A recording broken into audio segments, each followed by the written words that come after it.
Bridget, Brent, U.S. Senator from Vermont Bernie Sanders said he'll be bringing a floor vote next week on multiple resolutions of disapproval aimed at stopping an approved $20 billion arms package to Israel. We don't have any word yet on how Connecticut senators plan to vote, particularly since the state's defense industry directly supplies Israel. But Senator Chris Murphy's office has received a petition supporting a stop to aid with hundreds of signatures from Connecticut's Jewish Voices for Peace and other organizations. There are also multiple activists who have been hunger striking here for days, calling attention to the dire stakes of the vote and humanitarian aid still barely entering Gaza. We spoke with a former diplomat who worked for 18 years in the U.S. Department of State. She publicly resigned back in April over the atrocities in Gaza and what she says is continued American funding despite international and domestic laws being ignored. I can unequivocally say that the State Department knows that war crimes are being committed in Gaza. I wrote daily reports to Washington. And my reports got to, I was told many times, the most senior levels of our government, including in the State Department, including in the White House.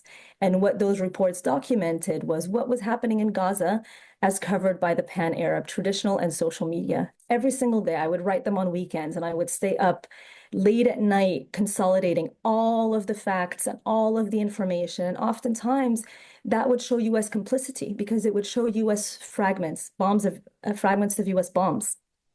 Next to children, literally children massacred. Leahy vetting, one of our laws, states that the United States is not authorized to send military assistance to countries whose units or to military units that commit gross human rights violations. There has been undisputed evidence that Israeli defense units are committing gross human rights violations in Gaza. It is not me, it is international organizations. It's a unanimous agreement and proof. Yet we're still sending military assistance. Another one of our laws, the Foreign Assistance Act, stipulates any country that prohibits humanitarian assistance from going to people in need is also not authorized to receive military assistance. So it's a willful violation of these laws in order to continue surging weapons to the state of Israel. And I want to stress, this is not keeping Israel any safer. And I've been in touch with many Israeli peace activists who beg me as an American citizen, please tell your government to stop empowering Netanyahu because he is making everyone unsafe and destabilizing the entire region.